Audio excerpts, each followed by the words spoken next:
Welcome to the Fit for Success podcast. Brian Semling is an experienced entrepreneur with over 25 years in business. He is the founder and CEO of Blitz Innovation. He has built several brands such as Brian's Toys, a collectible toy business, to several Amazon FBA brands like Strictly Bricks and Clever Creations. His latest adventure is Rovux, a modern athleisure footwear brand which can be found at rovuxfootwear.com. On the podcast, Brian will talk with other entrepreneurs and social media influencers about their entrepreneurial journey, from what it takes to start and run a business to how they may continue to grow their brands and where they see themselves in their businesses in the future. And now, here's your host, Brian Semling. Hello, this is Brian Semling. Welcome to the Fit for Success podcast. Today, our guest is Sophie Bowman, the founder and director of convertyourfollowers.com. Welcome, Sophie. Hi, thank you for having me. So we've been having a nice little chat, getting to know each other, and it's been great. So go ahead, and if you could tell our audience just a little bit about yourself and your business and how you got started. So I, as I was explaining before, my background is very much, and my resume is very much kind of ADHD. But I think all the time I kind of had an underlying plan. Like, I want to get as much insight and experience into as many different industries and sectors as I can to become like a real assassin. So when I'm ready and I really figure out which is my favorite thing and I want to go, I bring all this other kind of stuff with me. So although my background was kind of promotions and PR, doing those kind of launch parties we were talking about for people like Kanye West, John Legend, it kind of naturally progressed. Like, I was a teacher for a while, not my thing. I had my side hustle the whole time doing the branding, the marketing, digital marketing, social media, all of that kind of stuff. So I really started building a career in that maybe 9 years ago. And it just kind of, it really just flourished. It just took off. Then the natural kind of movement was me ending up becoming an expert contributor to Forbes and Entrepreneur. Became a best-selling author this year. My book comes out in January. I've been busy. I mean, I kind of challenged myself in the last couple of months, like, actually not even that, maybe 2-3 weeks, or, like, you get that panic. It's nearly the end of the year. I haven't done the things I said I was going to do this year. So I just literally bashed it out in the last 2 weeks. But that's pretty much my background. I worked for a .com billionaire for many years, being her ghostwriter across social media and blogs. Did a lot of cool stuff with her, worked on a lot of cool campaigns, like the social media campaign for DJ Khaled's last album.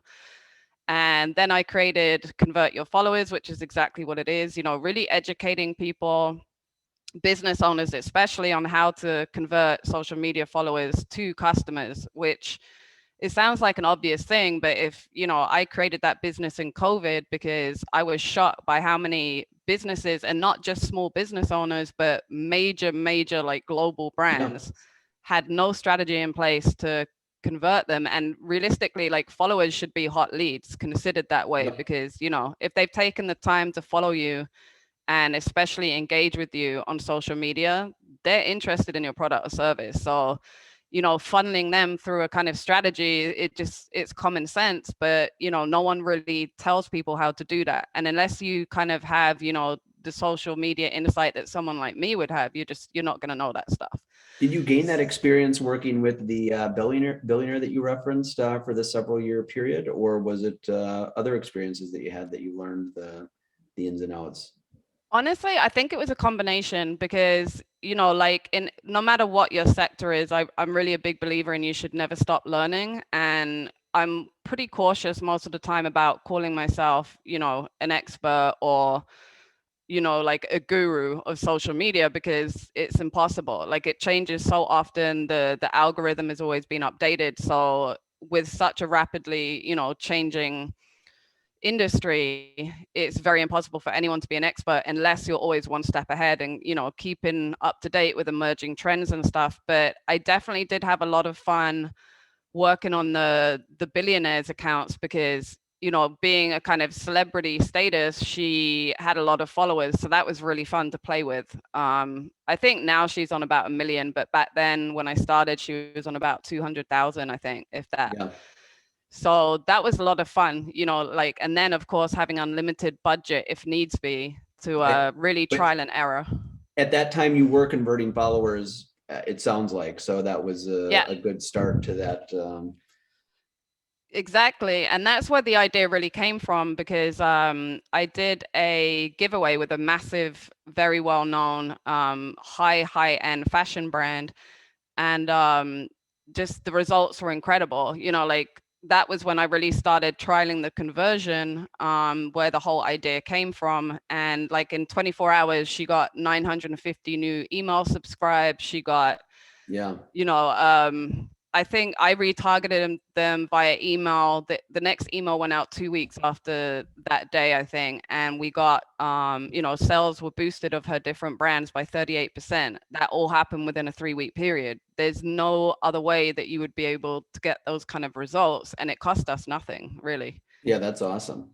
So you've That's taken my some from that thing. and some from the, just other experiences you've had to launch this business. Tell us, hmm how's it been going? So you started, you said during COVID, was it about a year and a half ago then? Yeah, I would say I probably created it very beginning of 2020. That was when I think, God, when did lockdown start? Was that a year ago or two I'm going to years say ago? March 2020, roughly. Okay. Yeah. So with that kind of thing, I always thought, like, with any kind of global crisis or, certain times of the year, it's always kind of a process that marketing is the first budget to go, Yeah. because people freak out, they panic. But, being with the whole lockdown thing and everyone being home, I mean, it got to a point where I was so overwhelmed by how many people were approaching me. I had to turn so much work away because I just didn't have the capacity, which was a great problem to have. Yeah. Unfortunately, not everyone was in that position. But again, that just really drilled home, like, wow, I guess unless you work in this industry, you really are not going to understand how it works. And such a simple thing, like knowing these little tricks to like convert those followers, that was, that became a lifeline for a lot of business owners. How do you monetize the business? How do customers sign up, and how do you charge for a service? Or It really depends. So, in terms of like originally when I first started the company, I was selling packages which would start at like $3,000 a month, to kind of, handle all of that process for a business, because it does take a lot of work, whether you're using a kind of proven process like a giveaway and then being intelligent in how to capture the data from that giveaway and then kind of retarget these people. Unless you have a setup like that, you're really not gonna, get anything from it. But for me, I think, I was thinking last year with all this kind of focus on mental health and, work-life balance, I thought, you know what? Yeah, I want to retire by 40 and I don't want to have to actively be doing stuff to get money. Like, I want that income where, I'm still making money in sales when I'm sleeping from multiple different things. And I think everyone shares that kind of anxiety from COVID, unless they were already on e-commerce, like, wow, this really could be taken away from us at any time. And we just don't know, and like we were saying before, it was very unfortunate for the travel industry. They were like the absolute worst hit. So, there's no really coming back from that unless they right? pivoted really quickly and, did something local or went down a different avenue. A lot of these people went out of business, which sucks. But in keeping with my kind of branding, that was, I won a lot of awards in the beginning of COVID for kind of pro bono or certain work I was doing to help local businesses and small business owners. So I wanted to kind of stay true to that. And then, why be offering these packages? A lot of businesses are not going to be able to afford $3,000 a month. So I wanted to, give them an alternative to make sure everyone has access to this kind of wisdom and knowledge. So that's why I'm bringing out a book of the same name, and it should be ready by the end of next month. And that will be, the price of less than like $50. I haven't figured out the final Yeah. price yet, but that kind of thing, everyone can afford $50 one-off payment. So that's something that I really wanted to do. And also so that I'm not having to, be there all the So time, you overseeing kind of have everything. a range from personalized service at thousands of dollars a month to Mm-hmm. what will be your book coming out in a few months that will Yep. share your wisdom. They won't necessarily get to have you doing the work, but your Mm-hmm. ideas and your principles, they can implement them themselves. Um, Exactly. And I think, another option that I'm thinking about, the book is pretty much finalized now, with the design and everything. It's just going to go to print, it's going to be very quick process now. But, I'm thinking of maybe putting an option in there as well for business owners where they pay X amount for, an hour video consultation, yep. because sometimes that's all people need. Like they just need to throw some ideas around. And the whole idea with the book is that they're not going to need that because it's literally a step-by-step guide. But if they want to brainstorm and they want to pick my brain because I Yep. am, that person that will come up with these ridiculous innovative but cost effective like strategies, then they can always call me for you know a thing. I wish I could offer that for free, but of course, Yeah. time is money. No, So I think that's smart. That's a way to kind of leverage your wealth of hmm experience here basically, and get people if people are able and willing to pay for that hour or whatever it is, then hmm they're happy to pay it, and you're providing a valuable service there. So that's Convert exactly. Your Followers will be the name of the book, so watch for that. hmm Roughly first quarter 2022. I'm expecting it should be ready to go to print by the end of January. I mean, it's Okay. pretty much ready now, but I'm giving myself that little extra time because, I am a perfectionist and it's never going to really be finished. I'm always going to be adding to it. So yeah, that will be out in January. How to convert your social media followers to customers. Like I wanted to keep the branding and the jargon and everything to absolute simplicity because, Yep. sometimes marketing people love to drop these words, and even I know the industry inside out. I'm like, I have no idea what this dude is talking about. So you want to tell us, I know you're I think a serial entrepreneur. You don't like to sit still too much. You have lots of different ideas. Uh-huh. I kind of share some similarities in that regards. So I can appreciate that. But you have some things coming up that are totally unrelated, I think. At least they appear to be unrelated. hmm Do you want to tell us about some of those exciting opportunities that you're moving forward in 2022 and beyond? For sure. Like I was saying before, so 2022, I'm so excited for it. There's so much cool stuff I'm bringing out. And again, much like my resume of experience is ADHD, like the projects, I get to pick and choose what I want to do. And it's amazing. So once you get to a certain point in your career, you have so many different contacts, like whatever crazy idea you come up with, someone that can help you get that to fruition. So for me, I'm bringing out a patented technology swimwear and lingerie line that will be hopefully first quarter, but obviously that takes a little bit more time. So that, in a nutshell, is basically like giving women the perfect body shape without having to get surgery. So all of that technology is patented. I have a patented liquor brand coming out, that we spoke about before. I have, obviously my book that's coming out, and I'm sure there's something I've probably forgotten, or there's something that I'm going to create probably before even New Year's Eve. There'll be another one. So how do you keep track of everything? How do you keep everything going? Because it's a lot of work to start a business, to hmm keep a business going.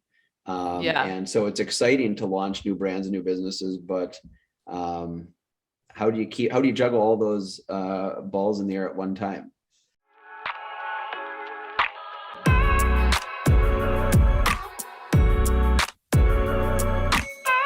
Rovox, where fashion meets fitness.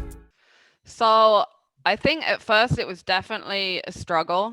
I think you become really overwhelmed and you kind of like, you don't communicate yourself as particularly efficient because you kind of seem like a headless chicken just running around all over the place. But once you kind of learn to delegate and that kind of thing, I mean, we see it on Shark Tank a lot. Occasionally an entrepreneur will go on there, pitch an idea, and then they run away when these people offer them X amount of money for like 30 or 40%, and they don't want to do that. So whereas I used to have that mindset, now I'm like, well, these people have all the contacts, they can take it to whatever, they have the name, they have the status, they have the team. let them take the 40%, because at the end of the day, you know, if they're going to push that to a point, you're never going to be able to do well. Very rarely, I'll never say never. It's not Right. impossible, but it's very unlikely you're going to make it to big scale by yourself. Whereas if you have that kind of team with their kind of context that can get you your products into places like Walmart or Target, you know, all of this kind of stuff, you're laughing. So 40% at the end of the day of a multi, hopefully $1 million enterprise that you created, like, you know, that's just So you'll try change to at that partner point. with some of the right type of people, Mm-hmm. investors, et cetera. Definitely, definitely. That makes a world of difference because, you know, like with my liquor line, I have, you know, access to contacts that have some of the biggest distributors in the world, some of the biggest names in the world. You know, I have a guy here that worked with, I think, I don't know if I'm saying it in the correct American pronunciation, but Diego Alcohol. I have, you know, distributors, I know distillery owners because I've gone and tested my recipe in there. So all in all, it's all about, you know, okay, getting your team, figuring out, you know, finding the best of the best of the best, and then giving them percentages. Because at the end of the day, if a team is just going to get there so much quicker, and I wish I'd known that a decade ago. Got it. No, I appreciate that. I like your like how you're thinking about that. I do want to take a minute just to clarify what it is that separates this liquor brand from Hmm. others, without making claims that without making specific claims that you can't make, right?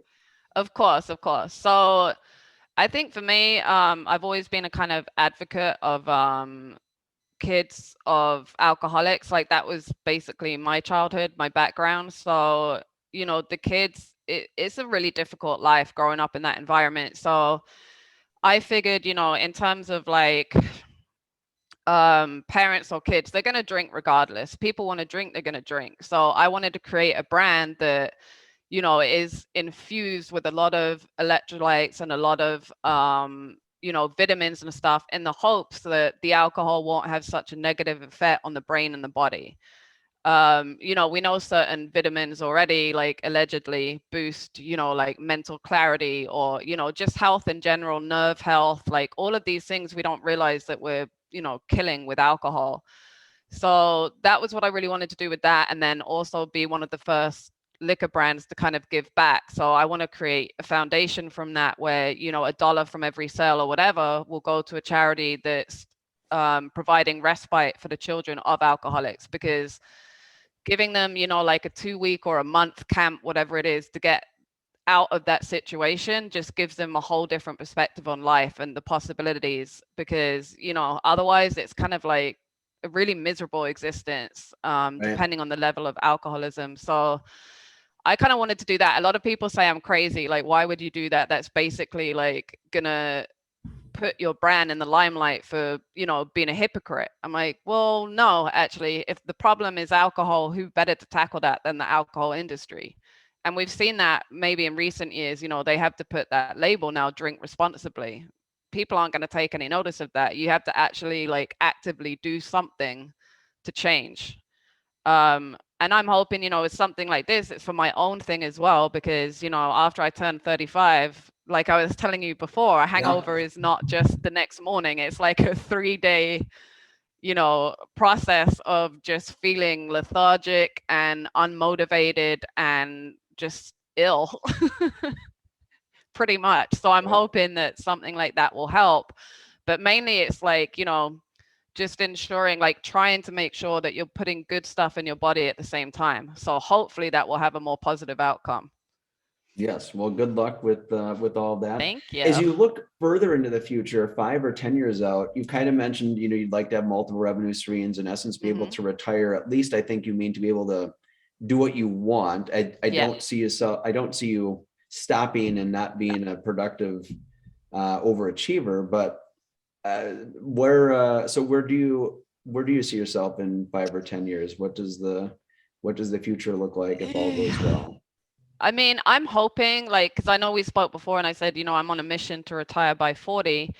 That only gives me like a 3 year window. But, you know, if all these different projects take off at the same time, 3 years is more than enough for the kind of for the goals that I'm aiming to achieve. So for me, I think, before I met my now boyfriend, who happens to be a surgeon, I kind of came, to terms with the fact that I'm probably going to be single forever, because dating in Miami is, we won't go down that rabbit hole, but it's pretty bleak. So I kind of thought, okay, well, I'm going to approach that kind of thing like business, because obviously, like, even unless a woman is very adamant from a young age that, she absolutely doesn't ever want to have kids, like at some point with most women, they are going to have that biological clock ticking. Yeah. So I thought, okay, rather than, settle for someone that I don't see myself married to or having a family unit with, like, I don't feel the desperate need to have my own biological child in that situation. Like, some women will go off and, literally settle for anyone. I would rather foster kids. That's my plan. To be in a position where I don't have to work all day, every day anymore. Can foster kids and eventually adopt, because, there's like 500 million kids in care. I don't see the need to go and have a baby be biological, whatever. Yeah. It makes sense to me. Probably doesn't make sense to a lot of people, but by then, maybe 5 to 10 years, like, I want to be living somewhere pretty remote in a big house with like a private pool, somewhere where I don't have to leave, because I'm very much like a house bunny. Yeah. Well, more like a house cat. I really don't leave unless I have to. And I'm really happy like that. I was happier when I had a private house with a pool, but then I had roommates, and that was no bueno for me. Right. Well, that sounds like a very interesting, and it's not a specific business goal. It's more of a life goal that business can help facilitate. And I think Exactly. It could be, on the one hand, very challenging and for sure not for everybody, but also very rewarding, right? Like, there's these kids that need families basically, and you could be part of that solution basically, right? Part of that Exactly. And I positive think, environment. yeah, and I think a lot of the times, like when I first moved here, it was kind of depressing. Like, I met a lot of people that are kind of socialites, very well connected on the social life scene in Miami.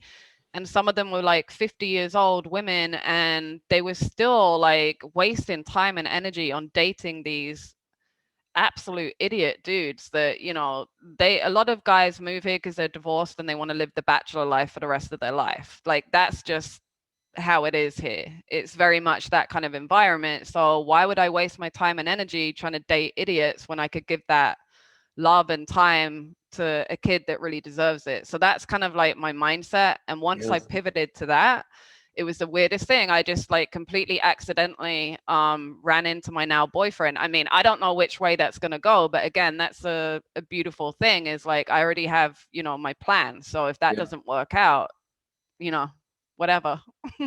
Well, very, very good. And good luck with that. Is there anything that you wish I would have asked today that we haven't covered? We've covered a lot of good ground, but certainly want to give you an opportunity to share anything else that we haven't.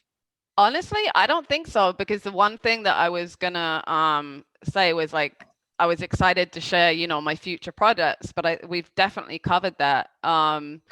The only thing I'd probably add is like the way I want to live. Like, I'm not joking when I say I see myself living on an island away from everyone, where they can come and visit at scheduled times. Like, then it's really nice to have people come stay with you when you're completely alone most of the time. But that's how I work and function best. Like, I just, especially since moving into my own place again in last January, like, I just realized my productivity is like an all-time high. I can easily sit there watching TV, working from like 8 a.m. till, midnight, and get so much stuff done. Whereas when there's other people around, they want like friends over, they want to party. It's just a massive distraction. So yeah, I see myself living on an island or somewhere in a castle with like alligators and a moat around it, so no one can get in. They both sound like very cool, kind of exotic remote locations that are quiet and tranquil. So you can get your work done, but then you can still invite people as long as they're scheduled. When you're working, when you're having fun, basically. Exactly. And even then, like, there'll be a separate guest house. I really need my own space, and I've noticed that more than ever during quarantine. So I think that was the breaker. just to make it clear for our audience, where can people go to find your I guess these multiple different businesses, but I guess starting with convertyourfollowers.com, if you want to take just a minute to clarify that, and then any of these other ones where they might find the swimwear brand or the alcohol, patented alcohol. There's so many coming. So obviously convertyourfollowers.com, people can, contact me via there. My main platform, however, is Instagram, and that's just Sophie, Sophie, C for Claire, Bowman, Bowman. That's it. That's probably the main platform that I use, just because it is so, accessible. Anyone can get to you, which is also why sometimes I take days to respond, because everyone can get to me. But I also have, my original agency is still going, brandbrandingpr.com. I have another website, giftsforentrepreneurs.com, which I just started when I was bored a couple of weeks ago. Then I also have the sophiacollection.com. That's where all of these patented brands are going to be. So people can head there now, drop their email so I can keep people updated, because that's going to be such a cool project. And, apart from the patented swimwear lingerie and the patented liquor, it's also going to be a lot of other cool stuff that no one else is doing. So and that was the sophiacollection.com, is that right? Sophia with an A on the end. That's my alter ego. Go ahead and spell that for us, just so there's no confusion. So obviously and then Sophia, SOPHIA, collection.com. All right, good. And then also Instagram, where people can kind of just get all the updates for you. And that was Sophie C. Bowman. Exactly. All right. Well, good. Nice and simple. It has been fun getting to know you today, Sophie. And you too. Wish you all the best over the holidays here, Christmas, New Year, New Year's, etc. And now I know where to come when I need to buy these cool little things for people. When it's time to celebrate Christmas, check out our Clever Creations. Love it. Absolutely. We sell hundreds of we pride ourselves on having the widest selection of wooden nutcrackers that you'll find anywhere. Awesome. Almost 400 different styles. So love it. Yeah. So you just go to Amazon, type in Clever Creations nutcrackers, and we've got everything from a mermaid to the Mouse King, from the Nutcracker Street Ballet to a runner, to just anything you can think of. Basically, we've got. So yeah, I love that. Weird question: do you do customized Barbie dolls? Because I feel like that would be super cool. We do not do customized. We buy collectible, we buy from individuals. They're toy collections of Barbie and Star Wars and G.I. Joe from my Brian's Toys business. We don't do custom ones. So that might be a whole new business opportunity for you and I to work together on definitely in the future.